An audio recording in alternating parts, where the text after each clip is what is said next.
What's up, Instagram? What's up, Facebook? What's up, my live YouTube audience? It's great to see all of you guys tonight.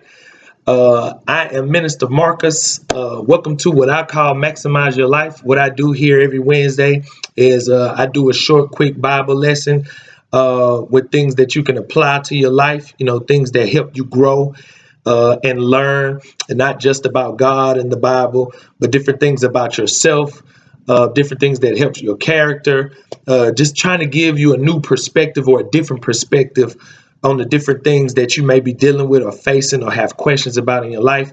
And I love how the Bible is able to kind of speak right at the right time about whatever issue it is that you may be going through or dealing with, or even just curious about. And so I love that how timely that the Bible is in dealing with certain situations. And one of the main tragedies, surprises that everybody I'm sure knows about by now is the whole Kobe and his daughter and the other family and other people that were tragically killed in the helicopter accident. And, our prayers definitely go out to the Bryant family, and I can't think of the name of the other ones, but that was the most celebrated. But a life is a life. He was very famous, and other people may not have been as famous, but that don't make their life any more or less important. And so, our prayers definitely go out to all of those people and all of those families that were affected by that. What I wanted to do tonight, though, is in wake of those events, no matter who you are, for me, it made me really consider my mortality. I think I'm a really good father. Some of you may be good mothers or great fathers. But the thing is that no matter how good you are, you can't escape death. And so what I want to do tonight is I want to really highlight some simple things from this passage in the Bible about how to make you consider and evaluate how have you been living your life. If death was to come for you at a time that you were not expecting it, right? What would be said about you? And I want us to evaluate that. And so tonight's lesson is coming from Luke chapter 16. And once again, I'm Big Mean Green. I'm reading out of Big Green. New Living Translation. It's the Life Application Study Bible. I recommend this Bible if you want to start learning the Bible and learning how you can, learn different things in the Bible and apply it immediately to your life. I think this is a really good Bible to have, the Life Application Study Bible. All right, Luke chapter 16, and I'm gonna start at verse number 19 through 31. And this passage, it really is really to me is really helpful. It's one of my favorite passages in the Bible. And I want you to read. It's gonna read like a story, and Jesus is gonna give us a parable. But I want you to really listen so you can highlight some of the things that you may be able to apply or take away from it. Verse 19. Jesus said, there was a certain rich man who was splendidly clothed and who lived each day in luxury. At his door lay a diseased beggar named Lazarus. As Lazarus lay there longing for scraps from the rich man's table, the dogs would come and lick his open sores. Finally, the beggar died and was carried by the angels to be with Abraham. The rich man also died and was buried, and his soul went to the place of the dead. There in torment, he saw Lazarus in the far distance with Abraham. I hope y'all following along. The rich man shouted, Father Abraham, have some pity on me. Send Lazarus over here to dip the tip of his finger in water and cool my tongue, because I am in anguish and torment in this flames. Ain't it amazing how the rich man on earth didn't give Lazarus, but now he's asking for Lazarus to come and help him. But Abraham, now Lazarus doesn't respond to him, but Abraham said to him, son, look, and he's going to say, remember that during your lifetime, you had everything you wanted, and Lazarus had nothing. So now he is here being comforted, and you are in anguish. And besides, there is a great chasm separating us, or a great wall separating us. Anyone who wanted to cross over to you from here is stopped at its edge, and no one there can cross over to us. Then the rich man said, please, Father Abraham, send him to my father's house, for I have 5 brothers, and I want him to warn them about this place of torment so that they don't have to come here when they die. But Abraham said, Moses and the prophets have warned them. Your brothers can read their writings anytime they want to. The rich man replied, no, Father Abraham, but if someone is sent to them from the dead, then they will turn from their sins. And here's the last verse. But Abraham said, if they won't listen to Moses, if they won't listen to the prophets, and they won't read, they won't even listen if someone rises from the dead. All right. And so in wake of the incident, I'm big on what can we take away from tragic incidents. I believe that everything that happens, whether good or bad, whether tragic or triumphant, it is something to be seen, something to be learned, and something to be taken away from the event. And so from that event, I really felt like God was leading me in the area to talk about tonight. And I want you to say this at home. Say, I need to be more open. Another way to say that is the prayer we're going to pray is open me up, Lord. Open me up, Lord. Okay, and so I want to start tonight very practically by saying that I love parables like these because these parables deal with things outside of the church. It shows normal, everyday interaction between two people. And I want you to get it that it has nothing to do with tithing. It has nothing to do with shouting. The Holy Ghost is not mentioned.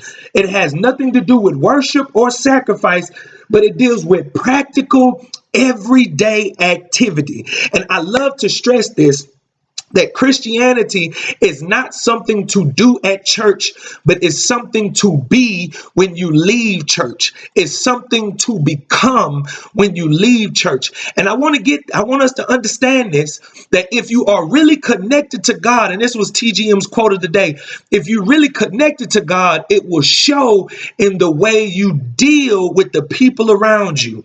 It'll show in the way you handle situations every day. And most of the time, what leaders or preachers or pastors will do is they'll put so much emphasis, right, on how you behave at church, when in reality, Christianity is designed not for church at all, but it's designed for my life. And so at the end of the day, if your Christianity starts at church and stops at church, then it's possible that you may not have real Christianity. And so I want to highlight that this parable has everything to do with the afterlife, but then beyond that, right, it does not deal with church at all, but it's an everyday encounter. And I want you to understand that Christianity has to come alive in your life. If it does not come alive in your life, the harsh reality is that you might have a form of godliness. You might be one of the church people that I discuss a lot of times. It is people that go to church and their faith starts at church and it ends at the benediction. But in reality, if that your Christianity does not permeate or go into every other part of your life, your Christianity should show in how you handle situations. Your Christianity should show in how you deal with the people around you. And I don't want to stay here too long, but here's what I believe. I believe that a lot of young people have fallen away from the church, not because they have anything against God or what God stands for, but it's because they have seen people who go to church and act one way, but then come home and act a totally different way. And the church is not respected, or Christianity is not respected, because nobody is living the life in an everyday scenario. They can't see your faith when you leave church. They can't hear your faith when you leave church. But the reality is that I need faith for my life. I go to church every Sunday to recharge my faith, right? But I don't need my faith at church. I go to church to recharge and feed my faith. By the way, let me stress this. If you are going to a place, right, that does not feed your faith, you probably should pray and ask God for more direction. The design of the church is to recharge, refuel you, to correct you in the areas that you're going wrong, lead you in the paths that are right, but at the same time, to recharge you to continue living out your faith. But I don't need faith at church. I need faith when I face situations and circumstances in my life. So church is the place that I go to get my encouragement, but I don't need faith at church because I have other believers. But when I get home and the other believers are not around me, that's when I need faith. That's when I need faith. When I face circumstances that frighten me, that's when I need faith. When I see obstacles that it does not seem like I'm gonna overcome, right? That's when I need faith. I need faith when the enemy tries to attack my children, when he tries to attack my home, when he tries to attack my family. For married people, when he tries to attack my marriage, my income. I need faith for my life. Jesus says, I have come that you may have life, not that you may have church, not that you may shout, not that you may pay tithes, but I have come that you might have life, and life more abundantly. If your Christianity does not go into other areas of your life, I want to admonish you or beg you to probably dig a little deeper. I need faith to believe God for things that seem impossible in my life. And so I want to stress that. And so moving forward, when Jesus talks about faith in God, and I want you to get this, when Jesus teaches about faith, and many of the minor prophets in the Old Testament, it talks about God's problem with Israel. A lot of times was it deals a lot with how we interact with the people around us. And so I want to start by asking you a question, right? For those of you that say you are Christians, or for those of you that say you're trying to live the right way, my question is for the people who deal with you on a daily basis, what would they say about your faith? How would they see your faith? And I'm not saying brown nose to nobody. I don't brown nose to people. I'm not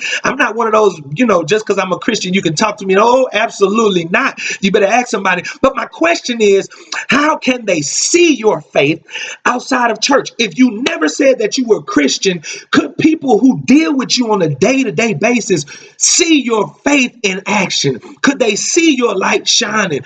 When Jesus talks about faith in God, he does not talk about speaking in tongues. He does not talk about giving, but he highlights much of the time, God as well in the Old Testament, he highlights that God is seen through our interaction with the people around us. And I want us to point out in this story that a lot of the focus has nothing to do with worship, but it has everything to do with two people who saw each other every day and dealt with each other every day. And I want to point this out, right? That there is a rich man, right? He is very rich, and the Bible goes to great lengths to prove that he has a lot of money. But at the same time, a person that he sees every day is suffering, and a man who has more than enough is so closed, right, that he does not have enough compassion to throw out not even money, but a sandwich, right? And here's what the text says, that Lazarus was not begging for his stuff. He wanted scraps, right? In other words, a sandwich, right? An extra piece of chicken, right? I'm sure if you rich, you got a chicken, come on, you got a drumstick you can spare, right? You got a thigh you can spare, right? A chicken breast, some rice or something, right? But I want to point out this, that the dogs showed more compassion on Lazarus than the rich man. And I want to stress that, right? I want to stress that dogs, animals had more compassion on another human being than a man who could have helped him but closed himself. Come on, I want y'all to hear me when I say this. How many of you who say that you're saved and sanctified, but you're closed to the people around you? Love God, but closed to the people around you.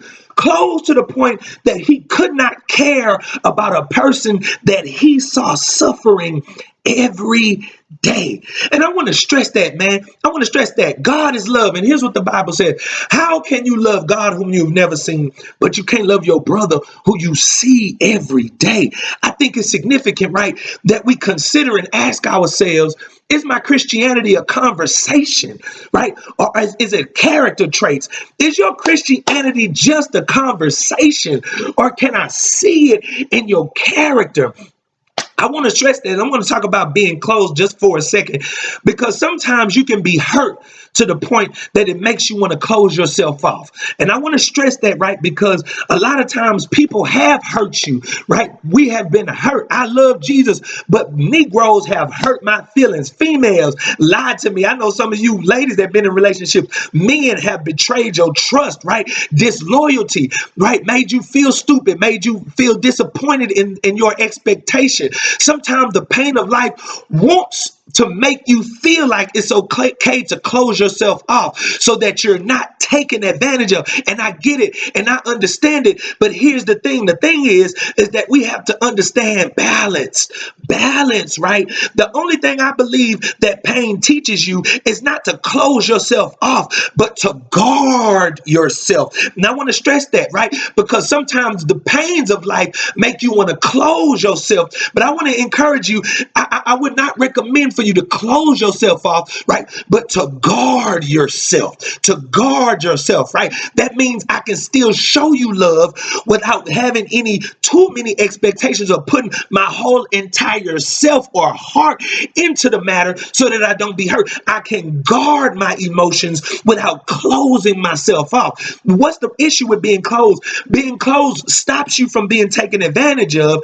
It stops you from giving. But the problem with being closed is that it also stops you from receiving. And when you stop yourself from giving, you also stop yourself from receiving. And here's what a preacher told me. He said that a closed fist can't give money, but a closed fist can't receive money either. And the thing is that we have this mentality, right? That we have to be closed in order to have something. But here's what the Bible says. I got you 10 minutes. Give, and it shall be given unto you. Give, and it shall be given unto you. You cannot be afraid to give of yourself, to give of your substance. And I want you to understand it, right? That you cannot be upset if it does not come back from the same place that you gave it. You got to trust that God will make it come back. He said, pressed down, shaken together, and running over. He didn't say from the person you gave it to, but he said, shall men give into? Come on, and I want you to understand that. You get your blessing by being open enough to give. Come on, say, I need to be more open. God, open me up a little bit more. While you may be closing yourself to protect yourself, you may not realize, and here's the gist of tonight's lesson, that you may have closed yourself to some people who may need you the most. I want you to get this, right? That I had become so closed in my anger, and I had allowed other people to suffer instead of being the voice of guidance for their life. And I want you to understand that sometimes God puts people around you just so that you can help them. I want to stress that God will get a blessing to you if he sees he can get a blessing through you. And a lot of times, right, we don't get what it is that we want or what we need from God because we're not willing to be that vessel to give to somebody else. And I want you to understand that the essence of the parable is that sometimes we become so closed that instead of helping someone with what I have, I'll sit and watch a person suffer. Sitting and watching a person suffer with me giving to them won't hurt me in any type of way. I want to stress that the rich man had more than enough, but he still could not find it in his heart to give to somebody who needed what he had. And this parable, I believe, stresses the importance of how God feels about me touching other people's lives in a positive way. God will sometimes put people around you because they need what you have to give. And I want you to get this. I feel like I'm a nice looking guy. Right. And some of you might feel like you some nice looking people, but God did not just put you there to look pretty, but he put you there so that you could be an impact in somebody's life, so that you could be a blessing in somebody's life. And so my question to you tonight is, who have you been put here to help? Who we talking about? We've been talking about purpose for the last few weeks, for this whole month. And I want to stress this. The first step to you finding your purpose is you finding out who you have been put here to help, who you have been put here to touch, who have you been put here to impact in a positive way, who have you been put here to show love to. This is my question to you. Why are you here? Are you here just to look pretty? Are you here to stunt? Are you here to put rims on your car so you can floss on the scene? Are you here to put on a nice suit to go to church on Sunday? Or are you here for something more important? I want to stress this tonight, that the tragedy with Kobe, and not just Kobe, but Nipsey Hussle. The thing that I loved about these guys is that even after their passing, we saw that they were productive in their community, with their families, with their women, with their children. They were productive and impactful in the people's lives that needed them the most. Who have you been put here to touch? And here's my question. Whose life have you impacted in a positive way? How have you impacted somebody's life? I said this last week. I want you to make a list of people who you have been a blessing to, who you are not kin to, and who you are not friends with. Who have you blessed? Who have you been put here for? And this is what Jesus says: the greatest among you shall be a servant. Who have you been put here to serve? Because I want you to get this, that the only people who you keep in your life are people, right, who come on, who serve something about your life. And then my question to you is, whose life do you serve? Who is made better because you are here? Have they been made better because of you? Have they been made better by you being in their lives, or have they been made worse? And so tonight, man, with the tragedy, right? With the tragedy that happened, and it was very devastating, but I could not help but think that the time is going to come that all of us is going to be taken at a time that we may not be expecting it. And my question to you is, what will be said at your funeral? Not what will be said, but will it be true? Will they say about you that you were a liar, that you were cheated, that you got over every chance that you got, that you couldn't be trusted? Every time they told you something, you went and told somebody else. You was always trying to look for an easy way out. You was always trying to get over on people. Nobody could trust you. You were unfaithful in business. You couldn't keep your word. You were undependable. What will be said at your funeral? And you know what? This is what I decided. I decided I wanted to be a positive influence instead of a negative influence. No matter what somebody did to me, I want to be that positive in somebody's life. No matter what somebody said to me, I want to be that. I want to speak that positive in somebody's life. So no matter what is said about me at my funeral, the real people gonna know what's real, and the fake people gonna know what's fake. Not because I talked about it, but because my life was about it. My life was about it. What kind of legacy are you leaving? I really want to stress that. If you was to die tonight, would it be said that you were selfish, that you only cared about you and nobody else? Does your daughter, does your son know that you love them, that you care about them? Does your mother and father know that come on, whose life have you impacted? I decided that I wanted to help others instead of hurt others. I decided I wanted to lift others up instead of tear others down. And you know what? As I close, at my funeral, whether you love me or whether you hate me, you won't be able to take away the good that I have done in the world. You won't be able to take away the positive influence that I have left on the lives of people who came in contact with me. And I heard this saying, and I'm going to close with this, man. People will always forget forget what you say, but they will never forget how you made them feel. They will never forget the impact that you made on their life. And I want to stress that. I want to stress that tonight, because every last one of us is going to die one day. And my question to you is, what kind of legacy have you left? Have you left something good in the world? Have you left a positive impact on somebody's life? Have you been that positive in somebody's life? For everybody that comes in contact with me, I started TGM because I wanted to be a positive influence on people's lives. And I want to stress that tonight. I want to stress that tonight. You never know when it's your time. But I want to encourage you tonight. What I do on TGM, what I do every Wednesday night, what I do, and I'm almost finished. I got you 4 minutes. What I do is I teach you to live in a constant state of readiness in such a way, right, that your light is shining, so that if you were to pass away, if something tragic was to happen, you are always living your life in a ready state. And so this is why these Bible studies are so important. And when tragic things happen, man, you may not be able to get an understanding or to say why this or why that. But one thing that we can do is that we can take away from those situations, man. He was 41 years old. I'm 34. That means in 7 more years, that could have happened to me. And from this time on, what legacy am I leaving? It's the beginning of 2020. Whose life did you touch in 2019? Who was made better because you are here? If you was to die tonight, what could be said about you? And so, man, I hope I really touched you in such a way that it would make you think and evaluate, what kind of person am I? What kind of person have you been? And then evaluate, what kind of person do you want to be from today?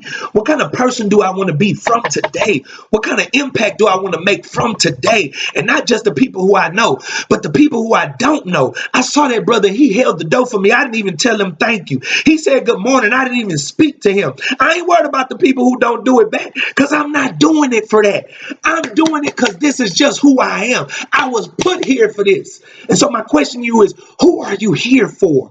What are you here for? Have you been chasing your lusts, your desires, your pleasures, your selfishness around? Or are you actually here impacting somebody else's life? So with that, man, I really hope I encouraged you tonight. Man, I'm feeling that real tough tonight, but I really hope you took something away from this Bible lesson tonight, man. And I want you to consider, right, that the whole crux, what if when you get to heaven, when you die, the only question that God asks you is, why didn't you help this person who you saw needed your help? And what if your salvation, your ticket to heaven, was based on whether or not you helped somebody that really needed it? This man went to hell not because he didn't tithe, not because he didn't speak in tongues, not because he didn't shout, not because he didn't go to church, but because he could have helped somebody and he chose not to do it. And so, man, I hope y'all get that, man. I hope y'all get that tonight. So with that, my heart is heavy for the families that were tragically killed. But at the same time, man, what I took away from that is, man, you got to live your life in such a way, because death is promised to everybody. Death is promised to everybody, man. So with that, man, I hope you guys can go and check out our website, thegodmovement.com. See all the great things we have coming up, man. You can be a part. You don't have to go to our church to touch people's lives. You can volunteer when we do our event. We feed the homeless. We go to nursing homes. We go to schools. We do a whole lot of things, man. I'm trying to work it out to where we can actually be a blessing to some young people, man. And so you don't have to go to our church to help out. People need you. People need your sacrifice and so you can come volunteer. We are a 501c3. And so, man, look, check us out. If you enjoyed it tonight, man, tune in next Wednesday night. We have an early service on Sunday morning. It's one short service that starts at 8:15. We normally done by 9:30. Go to the website. You'll have all the information that you need. So, man, I hope I really encouraged you tonight. I hope you were blessed by something that I said. Once again, I'm Marcus Stewart. This is Maximize Your Life. And thank you for tuning in, man. Y'all have a blessed evening. I'm getting offline, man. Y'all have a good one. I love you guys. See y'all next week. Bye. See y'all by my Facebook crew, by my TGM television crew. Love you guys.